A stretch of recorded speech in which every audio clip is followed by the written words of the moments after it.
Este vídeo da comienzo a una sección de mi canal en la que quiero hablar de fotografía, de fotógrafos, de fotógrafas, de su obra, de la fotografía más importante de la historia, de la historia de la fotografía. Yo estudié 4 años de mi vida fotografía y bueno, no soy ninguna erudita y seguramente tendré la verdad absoluta en muchas cosas, pero bueno, aquí se trata de que yo tenga algo interesante que contaros, que a vosotros os guste escucharlo, que yo lo disfrute, que vosotros lo disfrutéis y bueno, pues quisiera reaprender, reeducarme y reestudiar todo lo que estudié y cosas nuevas, claro, porque tú sabes, a ver, estudié 4 años fotografía, pero a veces tú, no sé, pues no estabas para aprender, eran las 8 de la mañana, el profesor era un subnormal que te parecía gilipollas, en fin, tantas cosas que quisiera, pues, ¿sabéis? Echarle un nuevo vistazo con los vídeos, se me va a quedar todo mejor la información en la cabeza y eso. Eso, sí. Lo voy a intentar hacer en orden cronológico, por eso hoy empezamos pues con la historia de la fotografía, parte 1 porque es muy larga. Y ya está, con esto empezamos.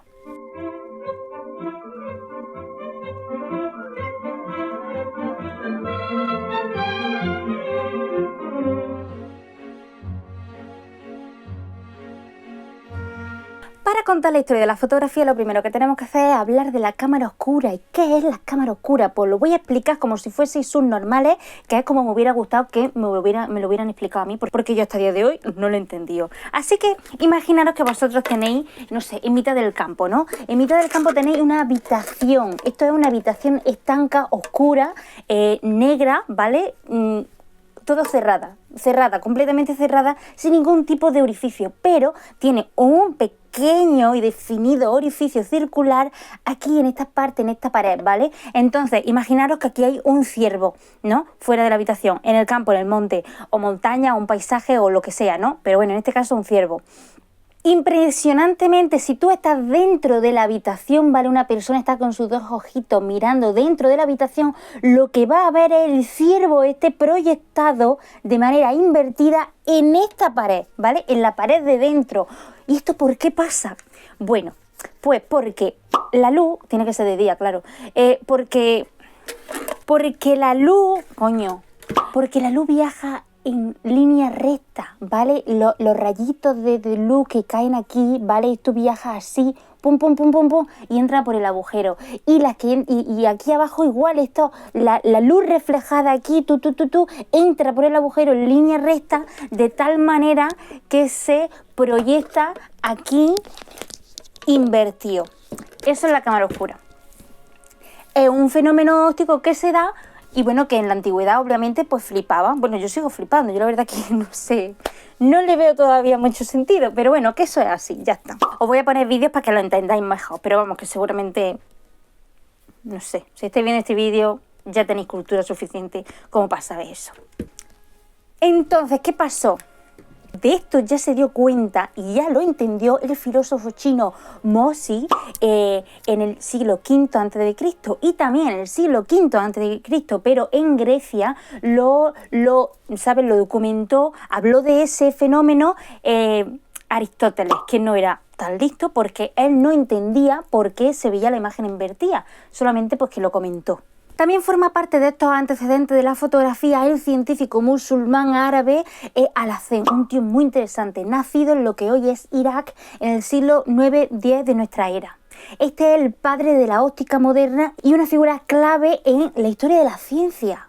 Fue el primero en explicar correctamente el fenómeno óptico de la cámara oscura, pero no lo hizo lanzando hipótesis o teorías como todos los de su época. Él lo hizo basándose en experimentos, es decir, él observaba, formulaba hipótesis, experimentaba y sacaba conclusiones. Por eso se le considera el padre, el precursor del método científico actual.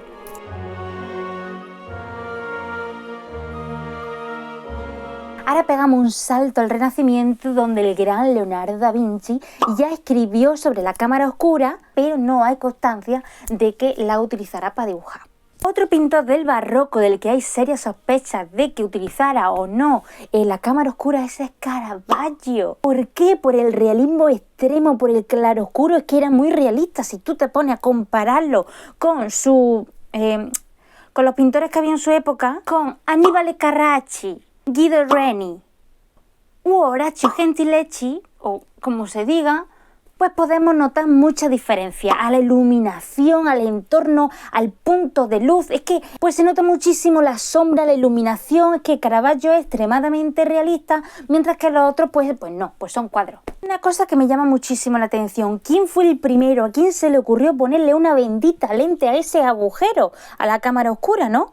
Con una lente todo cambiaría, se vería más luminoso y más nítido. Esto fue un médico matemático en el 1550 aproximadamente, le puso una lente de vidrio y se llamaba Girolamo Cardano.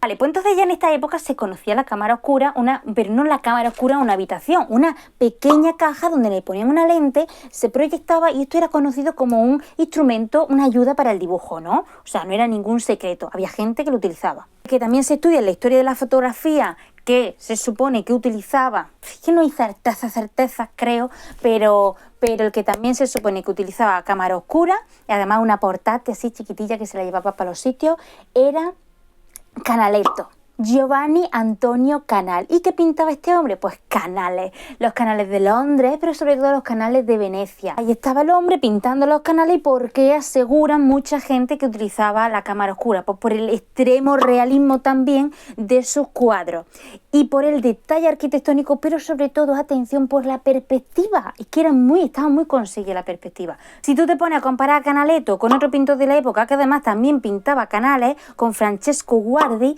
pues te puedes dar cuenta de lo realista que era uno, lo definido que era uno, lo nítido que era uno, y el otro era como más expresionista, ¿no? Como más una pincelada así suelta. Uno era expresión, otro era precisión. El que sí se presume que seguro la utilizó, con ciertas dudas también, porque tú sabes, nunca se sabe, fue el pintor tan famoso Vermeer, autor de uno de los cuadros más famosos del mundo, de la historia de los Países Bajos. Pintó La joven de la perla y pintó muchísimos más cuadros, bueno, tampoco tanto, pero a comparación de otros, pero hay cuadros, sobre todo estos que están así, de las mujeres en la ventana, ¿no? Hay muchos. Ella tiene muchos cuadros de personajes en la ventana, ¿no? Y entonces esos cuadros son los que se cree que hizo con cámara oscura.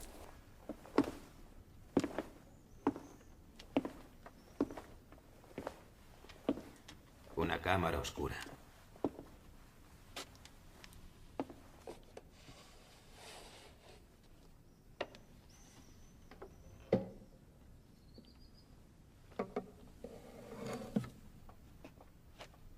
Mira el cristal.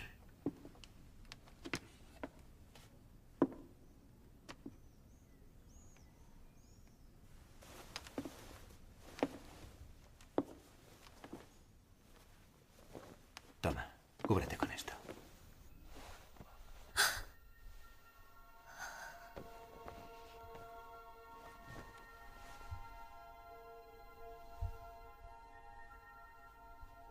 ¿Lo ves?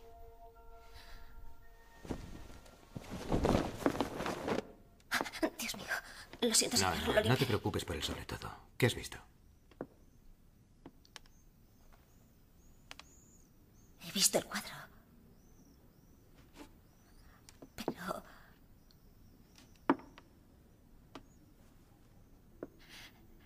¿cómo he llegado ahí dentro?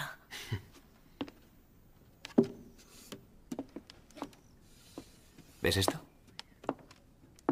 Es una lente. La luz de esa escena pasa por ella y entra en la caja para que podamos verla aquí. ¿Es real? Es una imagen. Un cuadro hecho con luz. La caja os muestra lo que debéis pintar.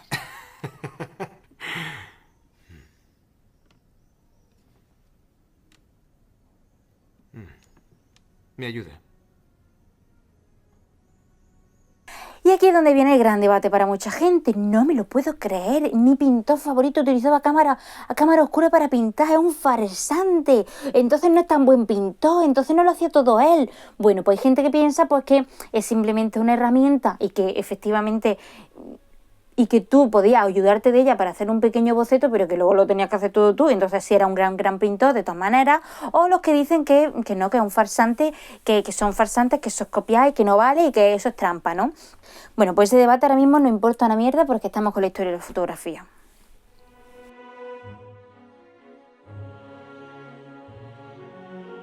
En 1727, Heinrich Schulze, o si lo queremos anglosajonar el nombre, Henry Schulze, pues fue un químico profesor alemán que estaba experimentando. En uno de esos mezcló tiza con ácido nítrico y añadió nitrato de plata. Después de ponerlo a la luz, advirtió que las partes expuestas se ennegrecían, se oscurecían y las otras no, las otras seguían igual.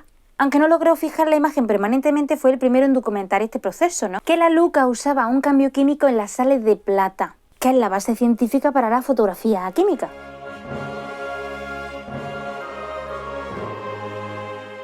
Y aquí ya nos vamos acercando a lo guay de la historia. Existió una vez un hombre que se llamaba Joseph Nicephore Niepce, al que vamos a llamar Niepce. Nacido en 1765, hijo de una familia acomodada, se formó como inventor y científico. Sirvió en la artillería de la Revolución Francesa. Inventó cosas como un motor de combustión interna, pero su verdadera obsesión fue, cuando él tenía unos 40-45 años, se obsesionó con capturar imágenes sin necesidad de copiarlas a mano. Entonces empezó a experimentar con la cámara oscura y con sustancias fotosensibles por más de 10 años. Hasta que en el 1826, fecha muy importante para la historia de la fotografía, consigue la que se considera la primera fotografía de la historia. A sus 61 años, después de más de 8 horas de exposición, depende de dónde lo mires, porque algunos dicen 8, otros dicen 16, otros dicen 24, pero bueno, la cuestión es que muchas horas. Parece ser que desde la ventana de su estudio puso una placa untada en betún de Judea y la expuso a la luz. Pues le resultó. Y esta foto se llama Vista desde la ventana de Legras. Hora y hora, eternidad atrapada, y una ventana que miraba su morada. El tejado, el cielo y un paisaje dormido. Y en ese instante el tiempo quedó vencido.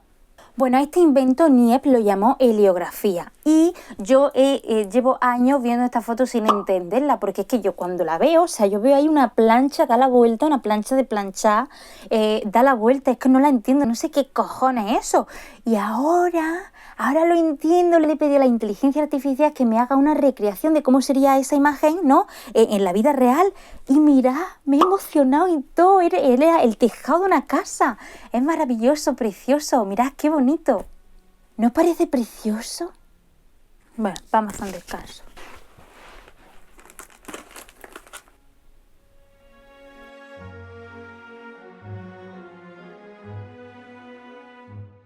Bueno, seguimos. Un buen día le llegó una carta de un prestigioso crítico de arte llamado Daguerre, Louis Daguerre, que le dijo que quería saber su secreto porque él estaba trabajando en lo mismo. Pero Niepce no le resultó de confianza y pues no se lo dijo. No fue estúpido. Esto sería solamente al principio, porque después el Daguerre le doró la píldora, le escribió un montón de cartas aduladoras diciéndole cosas bonitas y entonces el otro cayó y creó una sociedad con él. Crearon una sociedad para colaborar, para investigar por su parte, ¿no? Y como que juntar luego sus inventos comunes y pues conseguir algo. Y aquí nos tenemos que parar y tenemos que hablar de cómo era la personalidad de Niepce y cómo era la personalidad de Daguerre, porque era la noche y el día. Aparte, una cosa muy importante, se llevaban unos 21, 22 años, o 22, 23, una barbaridad, mientras que el Niepce, cuando creó la primera fotografía de la historia, tenía unos 61, 62, y el otro tenía 40. Estaba en la flor de la vida, tenía muchas ganas de todo. Aquí nuestro amigo Niepce tenía una personalidad más modesta, discreto, enfocado, solitario, reservado, tenía muy poco interés en el reconocimiento público y estaba ya un poco cansado a su edad. Mientras que Louis Daguerre era un emprendedor ambicioso, un showman, extrovertido, tenía instinto para la promoción, muy interesado en el reconocimiento público y con mucha más energía a sus 40 años. Entonces estamos en el punto en el que crean la sociedad y los 4 primeros años no consiguen absolutamente nada. Hasta que un mal día en el 1833, a sus 68 años aproximadamente, Niepce, el gran inventor de la primera fotografía, pues se muere. Se muere de un ataque fulminante cerebrovascular o algo así, cuentan, y se murió sin que nadie reconociese su gran contribución a la fotografía, sin reconocimiento alguno, ni nada. Su hijo, él tenía un hijo, así que heredó sus deudas, se fue a la ruina, tuvo que vender propiedades, pero también heredó la sociedad, su parte de la sociedad con Daguerre. Pasaron 2 años de la muerte de este hombre y Daguerre, todo flipado, llama al hijo y le dice que ha descubierto algo súper fuerte. Al inútil se le había ocurrido, en vez de exponer la placa al sol durante muchas horas, la retiró inmediatamente y la calentó sobre vapores de mercurio. De esta manera la imagen apareció, pero no era permanente, así que no servía. O sea que tanto, pues para nada. Ya Daguerre estaba haciendo cosas guarras, ¿no? Aquí ya como que le cambió el nombre a la sociedad, ya no era Niepce y Daguerre, ya era Daguerre y Niepce, ¿sabes? Siendo que el mayor mérito era del otro, pero como estaba ya muerto y el otro estaba arruinado, pues te jodes.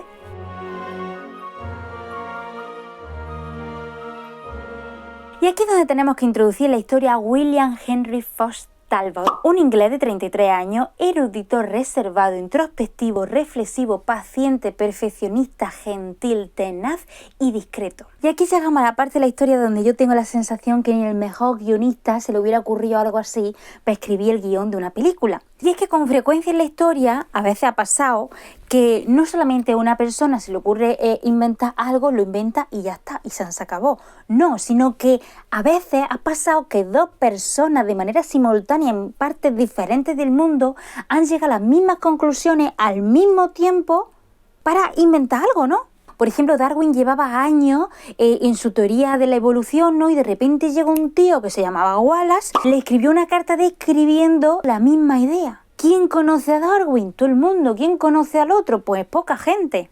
Pues lo mismo pasó con la fotografía. ¿Sabes que este hombre estaba de luna de miel en el 1833, en el mismo año que el otro la palmó de viaje, así pues eso, de luna de miel en Italia con su mujer? E intentó con una cámara lúcida pintar un paisaje. Y vosotros diréis, ¿pero cómo que cámara lúcida? ¿No era cámara oscura? Pues sí, resulta que la cámara lúcida es otro artilugio diferente inventada por otro William Hyde en el 1807. Esto era un pequeño dispositivo óptico con un prisma que se colocaba sobre el papel y así dicho prisma mezclaba visualmente la imagen real con la vista del papel, de modo que se veían superpuestas y el artista o lo que fuera podía trazar lo que veía. Cuando William Henry Fox Talbot terminó el dibujo, dijo, pero esto qué mierda, ¿eh? Así que se propuso inventar algo para que la imagen se pudiera fijar sola. A su regreso de Inglaterra empezó a experimentar con sustancias fotosensibles y después de muchos ensayos con cloruro de plata y papel tratado, en 1835 consiguió las primeras imágenes negativo permanentes perennes en papel. Estas imágenes fueron hechas desde la ventana de Lacock Abbey, porque sí, él vivía en una abadía. Y hoy en día en esta abadía pues se puede visitar, está en esta parte de Inglaterra y tienen un museo pues dedicado a todo este tema. La imagen en negativo la llamó claroscuro, pero claro, ahora tenía que darle la vuelta, así que lo que hizo fue tratar otro papel con la solución química, ponerla así, supongo, y la puso al sol. Yo esto es una cosa que no entiendo, cómo cojones le salió el positivo, pero le salió el positivo, con los colores ya correctos. Al positivo lo llamó positivo o grabado y a todo el proceso lo llamó calotipo. Así que tenemos la heliografía de Niepce y el calotipo de Talbot. Y ahora volvemos a París, donde nuestro amigo Daguerre se estaba rompiendo la cabeza para ver cómo cojones podía fijar de manera perenne la imagen que había puesto sobre los vapores, pues él pensaba a ver cómo podía fijarla ya que no se moviera. Y lo consiguió, se le ocurrió la placa corriendo, sumergirla en una solución salina y así consiguió fijarla.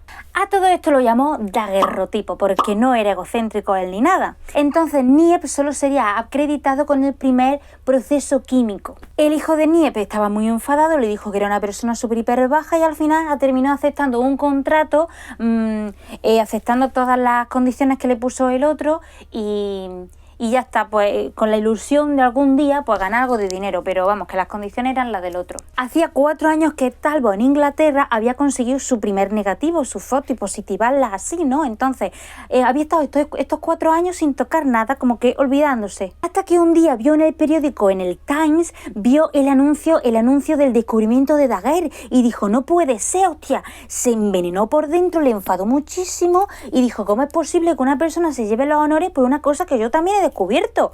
Y fue una cuestión de ego, ¿no? Entonces lo que hizo fue moverse rápido para ganarle al otro. Pero claro, el anuncio lo había visto 2 semanas después. Retomó su invento, llamó a un montón de científicos eruditos londinenses y le dijo, mirad lo que he descubierto. Y así fue como el 25 de enero de 1839 tuvo lugar en Londres la primera exposición de fotografía pública de la historia, a nombre del Talbot este, pero no le sirvió de nada porque ahora nos volvemos a París otra vez. ¿Y qué pasa? Entre tanto, Daguerre llevó su invento a la Academia de la Ciencia francesa en el 1839. Esta anunció el descubrimiento de Daguerre sin dar muchos más detalles.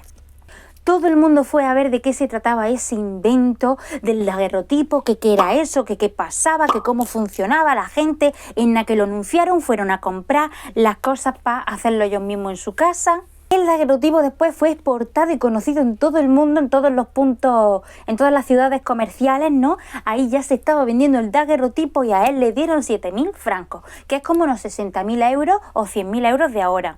Se podía comprar una casa, una buena casa así y poco más. Entonces, mientras que a él le dieron 7.000 francos, le dieron al hijo de Niepce 5.000, que hombre, que yo creo que tampoco está tan mal, ¿no? Hay gente que se enfada y dice, pues no fue reconocido, cojones, le dieron 5.000 francos.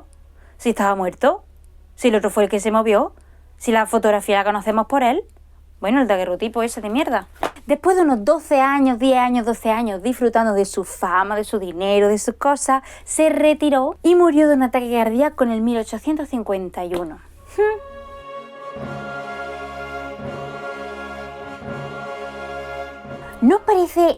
¿No os parece increíble y alucinante y apasionante la historia de la fotografía? Cómo estos tres hombres convivieron en la misma época, hicieron las cosas que hicieron y cómo el otro quería ganarle al otro para la fama y el reconocimiento y cómo eran procesos diferentes pero para conseguir lo mismo, ¿no? Impresionante, increíble y todo eso en el mismo momento de la vida. Bueno, pues esperaros que no acabe la cosa. Falta un personaje, mi favorito, el puto amo, el mejor, que es el gran olvidado. Nadie sabe quién es este hombre. Y es indignante porque este hombre sí que es importante en la historia de la fotografía. Pero yo te lo vengo aquí a contar. Hipólito Bayard fue un funcionario francés e inventor. Ingenioso, con sensibilidad artística, resiliente, sarcástico. Y en el 1939 también generó su propio proceso para crear imágenes, su propio proceso fotográfico. Tengo entendido que el proceso de Bayard era sensibilizar un papel con cloruro de plata y ponerlo en la cámara. Entonces lo tenía que poner un chorro de horas, media hora, varias horas, y porque no era tan sensible como el calotipo o el daguerrotipo. Y entonces conseguía la imagen, pero conseguía directamente el positivo, no conseguía el negativo y luego lo tenía que fotocopiar, ¿entendéis? O sea, que positiva. Después este hombre lo fijaba con hiposulfito de sodio o algo así. Y pues le quedaba así como más artístico por la textura del papel. Porque recordemos que el proceso, por ejemplo, de Daguerre era con placa de metal. Cuando este hombre inventó su propia manera de generar fotografías, fue al gobierno francés y le dijo, mirad lo que tengo, esto es muy fuerte, esto es muy importante, yo quiero mi reconocimiento. Pero un tal François Arago, que era un político científico francés, estaba apoyando a Daguerre. Estaba todo el mundo con Daguerre y entonces le desalentó y le dijo, no, todavía tú no puedes decir esto, para que no afectara al gran invento y la noticia del daguerrotipo, ¿no? Entonces se quedó a dos velas. Cuando ya este lo anunció, pues ya había sido declarado el nacimiento oficial de la fotografía el daguerrotipo y no él, ni tan siquiera Talbot, ¿entendéis? Ganó el showman y no los otros dos. Pero ¿qué pasó y por qué es tan interesante y por qué es tan guay este hombre? No solamente por esto, porque bueno, al fin y al cabo pues varias personas estarían intentando descubrir lo mismo. Y además su invento no era el mejor. ¿Pero qué era? ¿Pero en qué fue el mejor? ¿Y por qué este tío es tan importante en la historia de la fotografía? Porque enfadado, pero bueno, no tanto, decidió expresar su descontento utilizando el arte. Se fue a su casa, montó un escenario, lo preparó, él mismo se colocó en el escenario que estaba preparando, se maquilló, se puso las manos con maquillaje y se hizo el muerto y el ahorcado y echó una foto.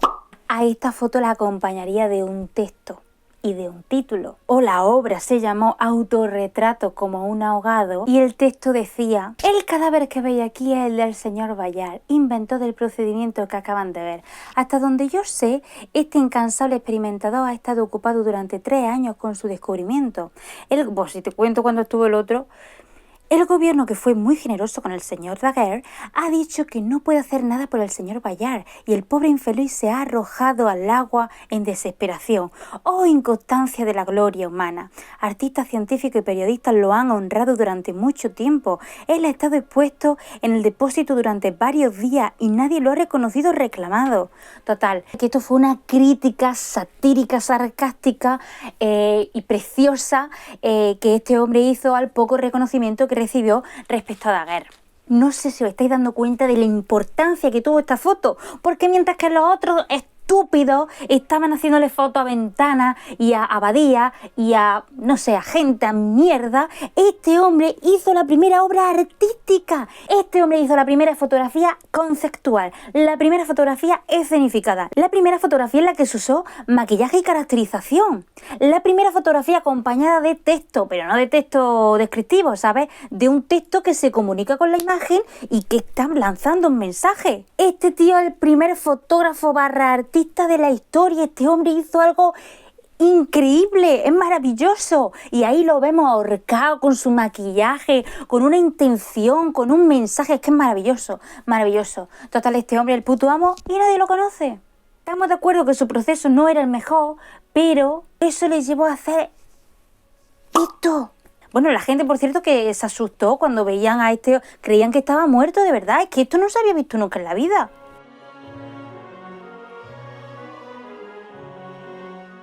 ¿Cuál es la conclusión que sacamos de toda esta historia? Pues resulta que la gente tiene a Daguerre como un hombre muy... como el malo de la película, ¿vale? Y hombre, la verdad es que tú lo ves, yo que sé, es que a mí me da mucho asco también ese tío y da coraje, ¿no? Porque es como que tenía que haber sido más honrado y haber dicho, mira, Niepce fue el que inventó esto y lo otro, y entonces yo lo he modificado para esto y lo otro.